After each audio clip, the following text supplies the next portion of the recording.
They watch you not out of admiration, but to calculate you. Manipulators do not seek strength.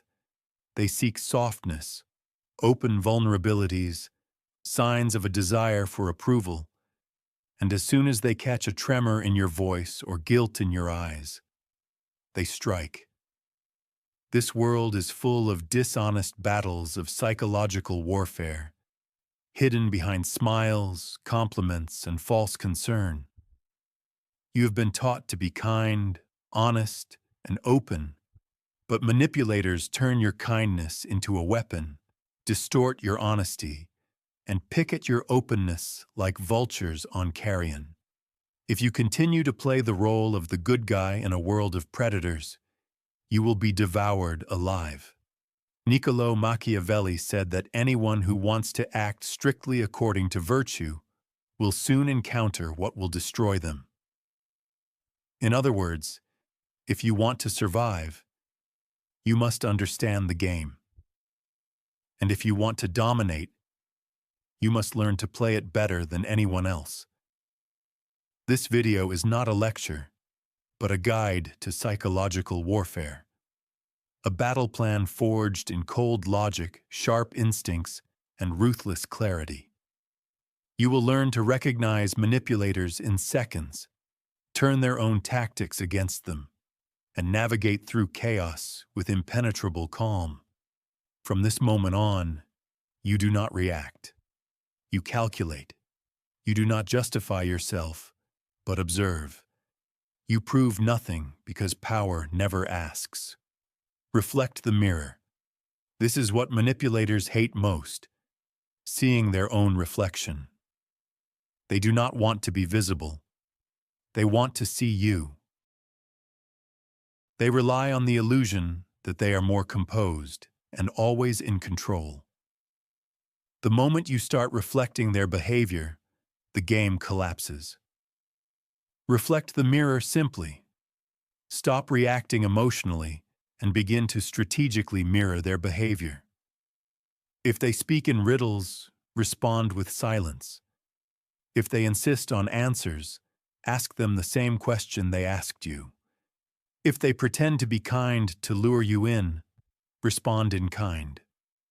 Coldly, calmly, but never deepen the emotional exchange. You give them nothing new to work with. You force them to confront themselves. Why does this work? Because manipulation depends on asymmetry. They need to act while you react. When you become a mirror instead of participating, the manipulator loses confidence. They lose their advantage. They no longer lead the dance. They see how their movements return to them. In real life, this looks like a calm gaze when someone tries to provoke you. Polite, it is interesting why you ask when someone is probing for your weaknesses, or simply reflecting their words with controlled detachment. You do not fight them. You show them their own mask, and most people cannot look at it for long. Remember, the more they try to bend you, the more you become a mirror. Write this in the comments if you are tired of being predictable, caught in a game, in a vacuum of emotions. The main weapon of a manipulator is not their words, but your reaction. They test you by throwing subtle jabs, passive-aggressive smiles, or insincere compliments with hidden meanings. And as soon as you give in, justify yourself, or over-explain, they win. Because now you are in the emotional cage they have created for you, playing by their rules. But how can you strike back? Remove emotions and reactions completely. Become a vacuum, cold, silent, impenetrable. When you stop reacting, they lose control. The manipulator does not know what to do when the board remains still. Your silence becomes a mirror they cannot bear. Your neutrality, the fog in which they become lost. When someone tries to provoke you, give nothing, no anger, no smile, not even confusion, just eye contact and stillness. If they joke at your expense, do not laugh. Do not correct them. Let the silence grow. Let them feel discomfort from the failure of their game. This does not mean being insensitive. It means being in control. Movement is not your enemy. The enemy is public emotions. In solitude, you feel everything, but in front of the manipulator, you show nothing. Because emotions are data, and data should not be given to the enemy. Strategic delay. Manipulators thrive in urgency. They pressure you to respond quickly, make hasty decisions, react immediately. Why? Because speed kills reflection. And when you act quickly, you do not see the trap until you fall into it. Here, you disrupt their rhythm by using one of the most underrated power techniques: delay. The art of not responding when they expect it. The strategy of slowing down time so they remain in their uncertainty. Silence is non-compliance. It is surgical precision. Strategic delay gives you space to observe their intentions, their patterns, and their desperation. And that desperation will always betray them. Let's consider this in practice. Someone sends you a message with pressure. Can you do this for me? Or I need an answer right now. Most people rush to please, but you wait. Hours, perhaps even an entire day, creating psychological space. The manipulator begins to lose their grip. They start to doubt their power. They might write again, they might soften, or they might snap, revealing their emotional instability. This is how you win. Machiavelli understood the power of time. He did not believe in reaction. He believed in striking when it served his strategy.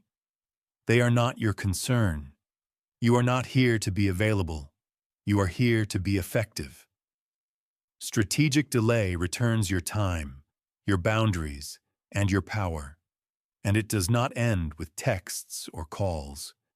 Use this tactic in face-to-face meetings. When someone confronts you, do not respond immediately. Pause. Breathe. Let silence speak first. That moment of hesitation becomes unsettling.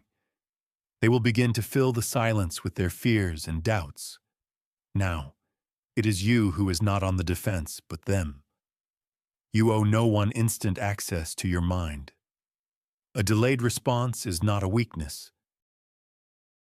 It is proof that you are thinking, calculating, choosing when and whether to respond on your own terms. This is how kings operate. This is how power speaks. Without raising voices. The reversal of reward. Manipulators use two tools to draw you into their game: flattery and guilt. If they cannot seduce you with compliments, they will press on your sense of obligation. Both of these methods are psychological levers. One affects your ego, the other your conscience. And if you give in to either of them, you are already under control. But here is the trick. Instead of resisting the barrage, you change it. You shift the dynamics. You stop chasing recognition and make them seek yours. This is what is called the reversal of reward. One of the coldest tactics in psychological warfare. Instead of rewarding their behavior with approval, attention, or agreement, you selectively deny it. You remove what manipulators seek the most: emotional response. And in doing so, you change the entire power structure in the relationship. Let's break this down. When someone excessively praises you, saying, "You are so good at this, no one does it better than you," they are trying to catch you in the trap of flattery. Most people fall for it.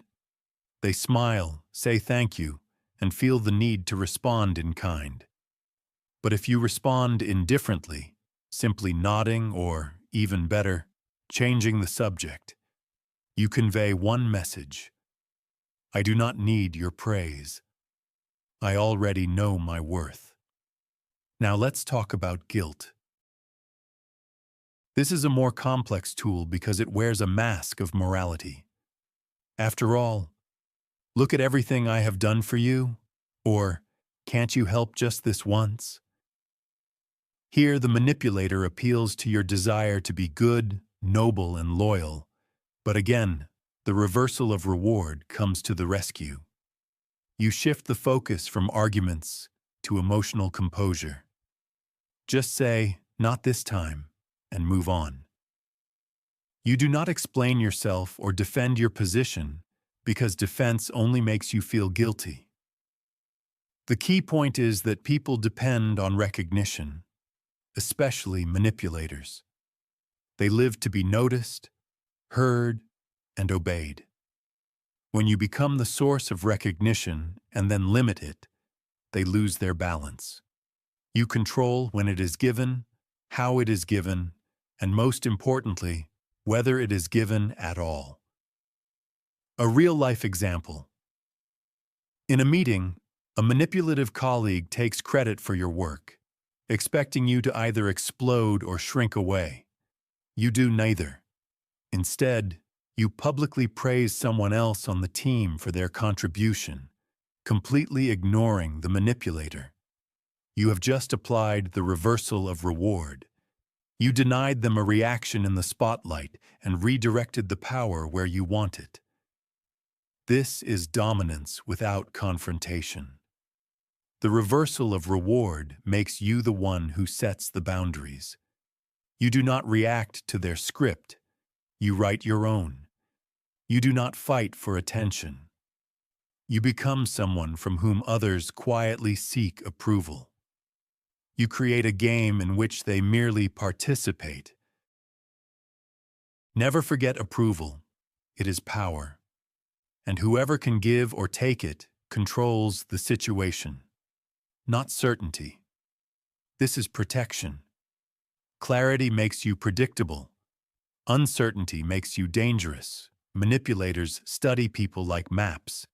They observe your habits, listen for contradictions. They catch you with questions that seem harmless. So what are you thinking? Why did you not respond immediately? What are your plans? But here is the essence. They do not want you to know this. Once you give clarity, you provide coordinates. And once they have the coordinates, they begin to build. How to use you. Therefore, the most powerful weapon in psychological defense is not aggression, but controlled uncertainty, deliberate silence, a refusal to explain.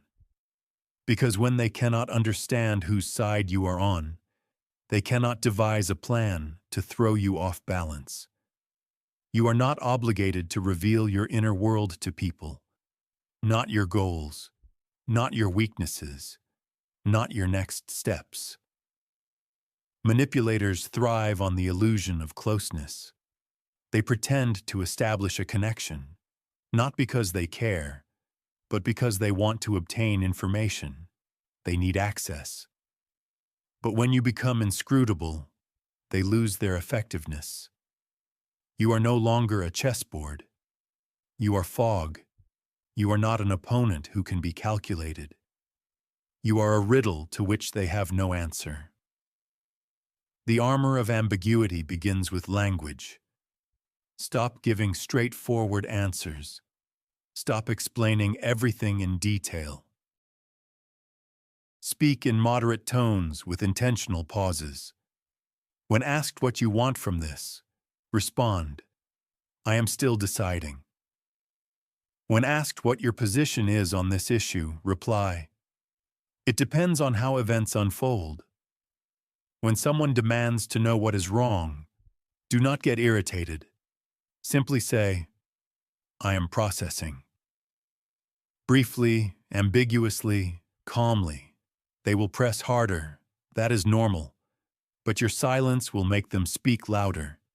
And the louder they become, the more vulnerable they will be. Another level of ambiguity is physical presence. Watch your body language. Do not smile too often. Do not nod excessively. Do not lean in too closely. When you show too much interest or approval through gestures, manipulators perceive this as leverage. Instead, give them stillness. Give them pauses. Let them wonder if they impressed you, angered you, or confused you. Now you are a riddle, not a victim. And here is the Machiavellian twist. Ambiguity is not a weakness. It is a strategy. Machiavelli advised rulers to be both a lion and a fox, strength and cunning. Strength is what you do. Cunning is what you hide. When you are ambiguous, you are not decisive. You are not vulnerable. You create doubts in their minds, leaving them fully controlling their own. You frustrate their attempts to analyze you, predict, or exploit you. Think about the dynamics of power that this creates. In conversation, when you speak less, the other person reveals more. People dislike psychological silence. They rush to fill it. In doing so, they disclose what they fear, what they want, and how far they are willing to go. All this time you simply observe. In relationships, when you do not label everything, when you keep part of your life a secret, you maintain leverage. You create contrast. At one moment you are warm, at another unpredictable. And this contrast keeps people on edge, making them guess and be cautious, because no one wants to lose what they do not fully understand. Mystery creates value. Even in professional settings, ambiguity is power. The one who speaks last in negotiations always has the advantage. The one who does not fully disclose their intentions and makes others guess, while those guesses breed indecision. In leadership, this becomes an advantage. You are not impulsive. You act thoughtfully. You are not cold. You are calculating. You are not detached. You control your presence with discipline, and ambiguity creates space. In this space, you observe everything. You gather information. You watch how people reveal their cards before you show yours. You become a psychological shadow, always present, but never obvious. So the next time someone demands clarity, pause. The next time you feel the urge to explain yourself, hold back. The more they want to pry, the more you restrain yourself, not out of fear, but out of control. Because in a world full of loud performers and false transparency, there is nothing more powerful than a person who cannot be deciphered. The threat of departure. The power of the manipulator vanishes the moment they believe you might leave and actually do it. Most people, the seekers, stay in the game too long. They argue, they plead, they try to understand that bad behavior, hoping to mend the relationship with the deal in the situation. But manipulators thrive on this emotional attachment. They bet on your fear of losing connection. They test how far they can go before you finally give in. But when you stop clinging, when you stop proving yourself, when you stop explaining, you become a psychological threat. This is where the threat of departure comes into play. It is not loud, not dramatic. It is not a statement. It is a quiet, confident possibility that you project with your presence. I am not attached to this. I do not need this. I am here because I choose to be, and I can leave just as easily. This thought alone shatters most manipulators, because they do not act from true strength. They operate through control and dependency. They trap you emotionally, financially, socially. So the thought of losing them feels like doom. But as soon as you become detached, they panic. Detachment frightens those who manipulate. Why? Because you become unpredictable. You no longer react to their pressure. You do not chase after their approval. You do not cling to their attitude or the outcome. You simply exist. Calm, balanced, and ready to disappear at any moment without warning. This is an unbreakable advantage. Let us descend into the real world. In toxic relationships, the manipulator makes you feel guilty every time you try to stand up for yourself. You say no, and they respond, "So you do not care about me." You try to take a break, and they say, "So I am not a priority." The goal is to make you doubt your boundaries, to make you feel guilty for having them. But then one day, you do not respond with explanations. You do not argue, you do not cry, you simply say, "Okay," and disappear for a few days. No calls, no messages. Just your absence becomes a deafening silence. Not because you want to punish them, but because for the first time, they feel their helplessness. The heavy silence they use to control you now turns against them, and they begin to lose control.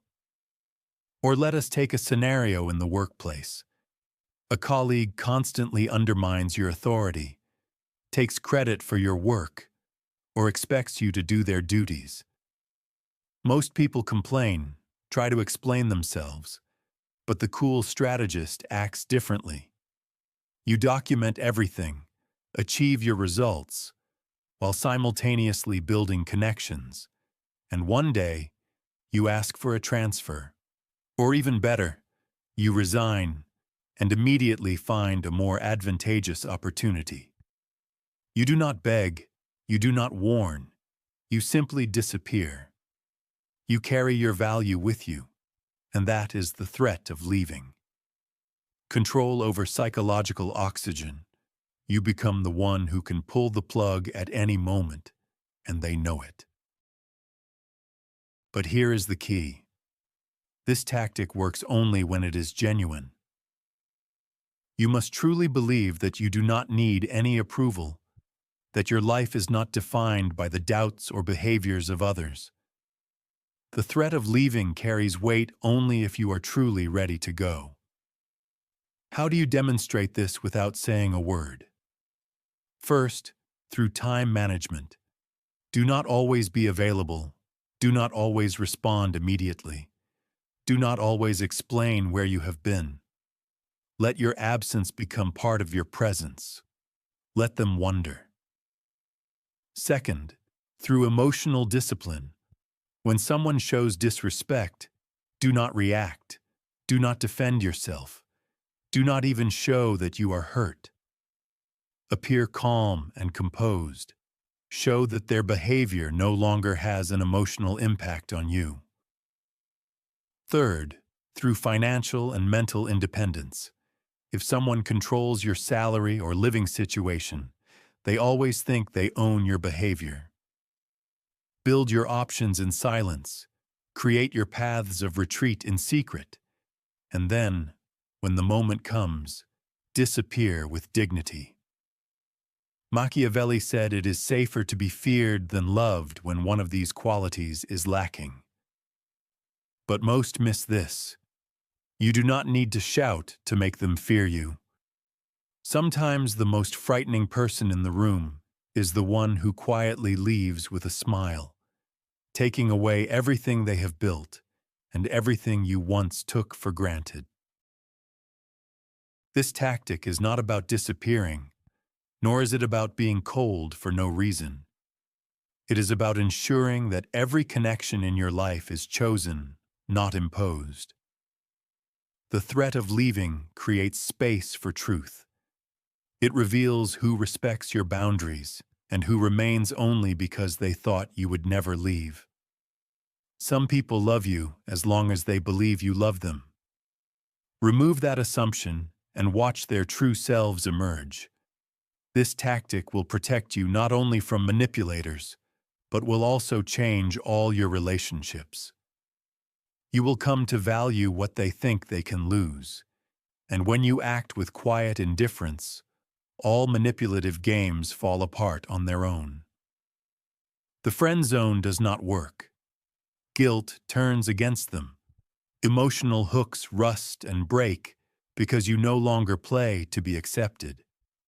You are already whole. You do not need to prove your worth. You demonstrate that you are ready to defend your peace, whatever it may take. This strategy requires knowing when to pretend to be naive. Sometimes, the most dangerous person in the room is the one who pretends not to notice what is happening. Manipulators wait for resistance. They feed off your reactions, and when you give them nothing, no defense, no explanations, no emotions, you dismantle them brick by brick, silently. This is the art of pretense. You see the game, understand the trap, but pretend not to notice, and that already throws them off rhythm. It is as if you deliver a passive blow, smiling slightly, moving on. They try to corner you with questions, but you indifferently shrug your shoulders. Meanwhile, you observe, analyze, remember, and wait. The power of this tactic lies in patience. You do not respond when they expect you to. You wait for the right moment, allowing them to think they are winning, that they have deceived you. And when they relax, you reveal everything calmly and effortlessly, for true victory is not about proving them wrong here and now, but about showing that they never controlled the situation. Let them think you are blind while you quietly devise a plan for their downfall. You are no longer a pawn. You are not who you were at the beginning. You have gained a rare confidence, a confidence in unpredictability. You no longer explain your silence, justify your distance, or flinch when someone tries to provoke you. Now you understand that what they did not want you to know is that power is not chased, it is chosen. You have stopped being an emotional source for those who fed off your reactions. You have destroyed the instinct to fix, to please, to explain. Calmness, precision, and cold clarity have taken their place. Now you speak with intention, or not at all. You enter a room without seeking approval. People adjust to you instead. When a manipulator employs their tricks, you do not resist. You dissolve them with your indifference. This is true power. This is psychological superiority. You no longer need approval. You have replaced it with confidence. You are no longer bait, no longer drained, no longer vulnerable. You are a ghost to those who thought they could read you, and for the manipulator, this is the most terrifying scenario, someone who cannot be controlled. If you have become unattainable, tell yourself, I am not reachable, I am not accessible. Begin your battle. Now you are in control.